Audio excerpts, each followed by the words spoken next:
Hello guys, welcome back to our channel. So हम लोग जावा series को कंटिन्यू कर रहे हैं। तो आज हम लोग जावा का जो आर्किटेक्चर रहता है उसके बारे में पढ़ेंगे।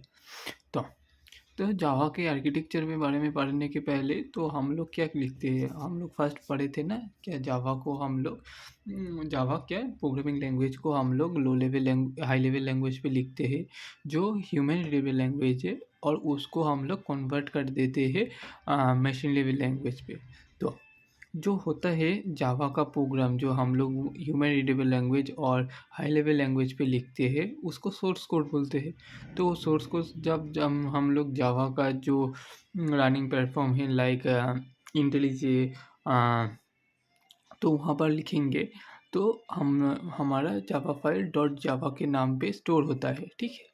आफ्टर दैट हम लोग अगर उसको कंपाइल करें देन वो ना बाइट कोड पर स्टोर हो जाता है, ठीक है। तो हम लोग फर्स्ट क्या लिखते हैं, जावा को लिखते हैं, वो होता है सोर्स कोड। उसके बाद हम लोग जब कंपाइल करते हैं तो वो बाइट कोड पे कन्वर्ट हो जाता है, ठीक है। बाइट कोड पे जब कन्वर्ट करते हैं तो वो डॉट क्लास के फाइल के एक्सटेंशन पर लिख कर आता है, ठीक है। देन उसको हम क्या करते हैं, इंटरप्रेट करते हैं। और इंटरप्रेट करते हैं तो इंटरप्रेट करने से बाद वो क्या होती है, मशीन कोड में कन्वर्ट होती है।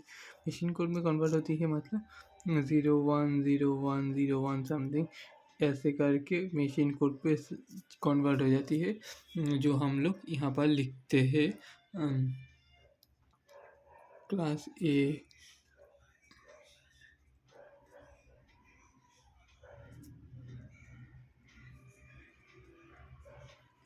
जो हम लोग यहाँ पर सोर्स कोड को लिखते हैं वही हम लोग को मशीन कोड पे कन्वर्ट हो जाती है, ठीक है।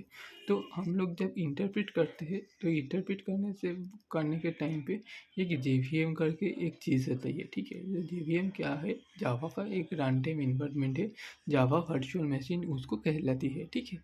इसके बारे में हम लोग डिटेल में पढ़ेंगे, ठीक है। और जावा वर्चुअल मशीन क्या करते हैं, इस बाइट कोड को कन्वर्ट कर देती है ये मशीन कोड पे।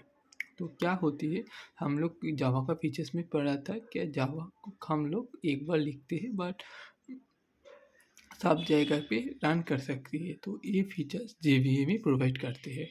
तो नोट के लिए हम इस एक बार और लिखा है, जे we can code once but execute anywhere. Means हम लोग जावा का कोड एक जगह पे लिख सकते हैं बट हम लोग मतलब एक जगह पे नहीं, एक बार लिखते हैं बट उसको हम लोग डिफरेंट डिफरेंट वेज के लिए भी हम लोग एग्जीक्यूट करते हैं। लाइक मैक के लिए कर सकते हैं हम लोग, तुम्हारा एंड्रॉयड के लिए कर सकते हैं, तुम्हारा लिनक्स के लिए कर सकते हैं, ठीक है। तो क्या होती है, we just compile the Java code and we get the byte code. तो फर्स्ट है इस चीज़ को हम यहाँ पर डिस्क्रिप्शन में लिख दिया है, क्या हम लोग एक बार कंपाइल करते हैं जावा कोड को to get byte code. After that when we get the byte code we put any ways to execute. So हम लोग को वेज के अकॉर्डिंग जेवीएम को इंस्टॉल कर देना चाहिए, ठीक है। तो क्या होती है, due to byte code and JVM Java virtual machine, Java एक प्लेटफॉर्म इंडिपेंडेंट प्रोग्रामिंग लैंग्वेज कहलाती है।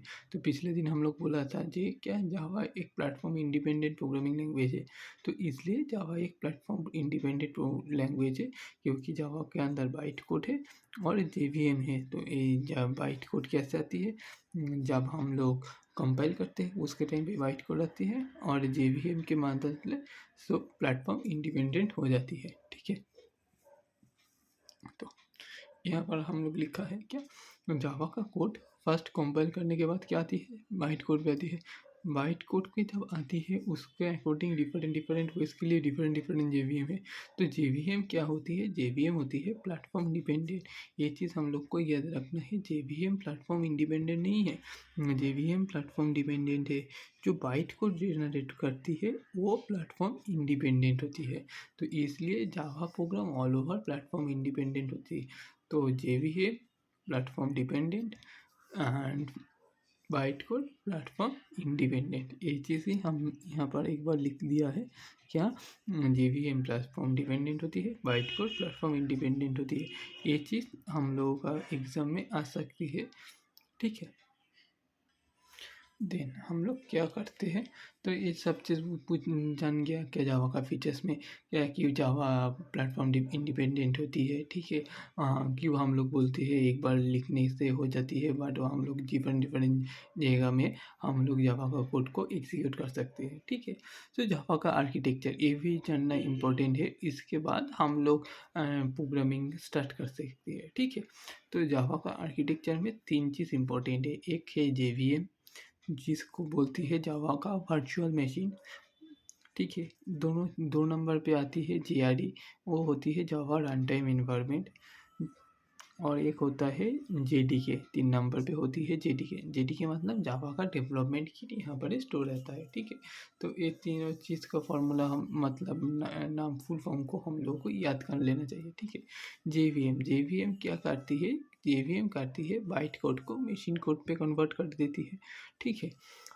उसके ऊपर मतलब जेवीएम तो होती है, उसके ऊपर जावा का इनबिल्ट जो क्लास लाइब्रेरी रहता है, मतलब हर एक और हम लोग जानना है कि जावा एक्सटेंडेड लाइब्रेरी फीचर्स प्रोवाइड करती है। तो अगर जेवीएम के साथ उसको ऐड ऑन कर दे तो ये कहलाती है जेआरई, मतलब जावा का रन टाइम इन्वायरमेंट, ठीक है। उसके साथ मतलब जावा का रन टाइम एनवायरनमेंट के साथ कुछ डेवलपमेंट टूल लाइक जावा सी इनहिब इसको ऐड कर दे तो कहलाती है जावा डेवलपमेंट किट। मतलब जावा डेवलपमेंट किट के अंदर जेआरई भी रहता है, जेवीएम भी रहता है, ठीक है। जेआरई के अंदर ओनली जेवीएम रहता है, जेडीके नहीं रहता है। तो जेडीके मतलब आउटसाइडर सारा कुछ है उसके अंदर। जेआरई के अंदर ओनली जेवीएम है। जेवीएम क्या करती है, जावा का बाइट कोड को मशीन कोड पे कन्वर्ट करती है। तो जेवीएम एक क्या है, इनबिल्ट कोड चीज़ है, ठीक है। तो अभी मैं जेवीएम के अंदर में क्या क्या होती है तो ये चीज़ जानना जरूरी है जेवीएम के अंदर, क्योंकि जेवीएम प्लस क्लास लाइब्रेरी हो जाती है जेआरई, जेआरई प्लस जावा का डेवलपमेंट टूल हो जाती है जेडीके। तो ये चीज़ तो आर्किटेक्चर हम लोग जान पाए। तो जेवीएम क्या क्या आर्किटेक्चर होती है, तो जेवीएम का आर्किटेक्चर ऐसी होती है। तो जेवीएम के अंदर क्लास लोडर करके एक लोडर फाइल रहता है, वो क्या करती है बाइट कोड को हम लोगों का जावा का जो मेमोरी रहता है उस पर स्टोर करा देता है, ठीक है। क्लास लोडर का बात क्या किस में आती है, मेमोरी एरिया पे आती है, ठीक है। क्योंकि क्लास लोडर क्या करती है बाइट कोड को मेमोरी पे लोड कर देती है। तो एक बार मेमोरी एरिया पे आती है तो क्या करती है, जो वेरिएबल डिफाइंड होता है जो उसके लिए जो मेमोरी है, लाइक इंट के लिए अलग सा मेमोरी है, फ्लोट के लिए अलग से मेमोरी है, तो किसका मेमोरी है कितना साइज का, वो चीज़ डिफाइन हो जाती है मेमोरी एरिया पे। उसके बाद क्या होती है, मतलब क्लास लोडर लोड कर देती है मेमोरी पे। मेमोरी क्या करती है सारा के लिए क्या बोले वेरिएबल के लिए मेमोरी को एलोकेट कर देती है। उसके बाद आ जाती है एग्जीक्यूशन इंजन पे। तो एग्जीक्यूशन इंजन क्या करती है, एग्जीक्यूट करना स्टार्ट करती है लाइन बाय लाइन, ठीक है। उसके बाद क्या है, एग्जीक्यूशन इंजन के बाद इंटरप्रीटर के पास चला जाता है, ठीक है। एग्जीक्यूशन इंजन उसके बाद इंटरप्रीट, मतलब एक एक लाइन बाय लाइन इंटरप्रीट होती है, ठीक है। देन उसके बाद एक कंपाइलर है जस्ट इन टाइम करके, JIT कंपाइलर, उसके पास चलाता है। तो एग्जीक्यूशन स्टार्ट होती है, अगर सब सारा कुछ वेरिएबल पे मेमोरी दे दिया, उसके बाद एग्जीक्यूशन स्टार्ट होता है, उसके बाद इंटरप्रीट होता है, उसके बाद क्या होता है कंपाइलर के पास जाता है, और उसके बाद गार्बेज कलेक्टर के पास जाता है। ये गार्बेज कलेक्टर के लिए हम लोग जब स्ट्रिंग पढ़ेंगे तब ये गार्बेज कलेक्टर का पूरा डिटेल्स वे से पढ़ेंगे क्या होती है क्या नहीं होती है। तो ये चीज़ तुम समझ सकते हो क्या, जिसके लिए मेमोरी यार यूज़ नहीं होता है, वेरिएबल को बाद में नहीं यूज़ करते, उसको जावा रिलीज़ कर देता है एज ए गार्बेज कलेक्टर। तो अगर है प्रोग्राम में तो गार्बेज कलेक्टर का यूज़ होती है, नहीं से यहाँ से ये चला जाता है, यहाँ से ये चला जाता है, यहाँ से ये चला जाता है जेआरडी के पास। मतलब इस बार इसके ऊपर तुम्हारा क्या बोले, तुम्हारा स्टैंडर्ड लाइब्रेरी ऐड ऑन हो जाती है। इसके बाद ये उसके बाद इसके ऊपर जो जो डेवलपमेंट का शायद अगर कुछ डेवलपमेंट का टूल लगा है, तो उसको ऐड ऑन कर देने से हम लोगों का पूरा जावा का फाइल कन्वर्ट हो जाती है मशीन लेवल लैंग्वेज पे और एग्जीक्यूट करने के लिए, ठीक है। तो जेवीएम क्या करती है, फिर से एक बार बोल देती है, फास्ट में क्लास लोडर से बाइट कोड को लोड कर देती है नीचे के अंदर। उसके बाद क्या होती है, जब बाइट कोड को मेमोरी के अंदर डाल देता है, वो उसके बाद मेमोरी को एलोकेट करता है वेरिएबल के लिए, ठीक है। उसके बाद एग्जीक्यूशन स्टार्ट होती है, इंटरप्रेट करती है, कंपाइलर के पास जाती है और गार्बेज कलेक्टर के पास जाती है। इसके बाद जेवीएम का काज खत्म हो जाती है। उसके बाद जेवीएम से वो जीआरई के पास चला आता है और जीआरई के बाद वो जेडी के पास चला जाता है, ठीक है। यही है जावा का एक टोटल आर्किटेक्चर, ठीक है। तो आज के लिए इतना ही जावा का आर्किटेक्चर। सो कल से हम लोग प्रोग्रामिंग स्टार्ट कर देंगे, ठीक है। तो thanks for watching. If you need this type of content, please like share subscribe to my channel. Bye.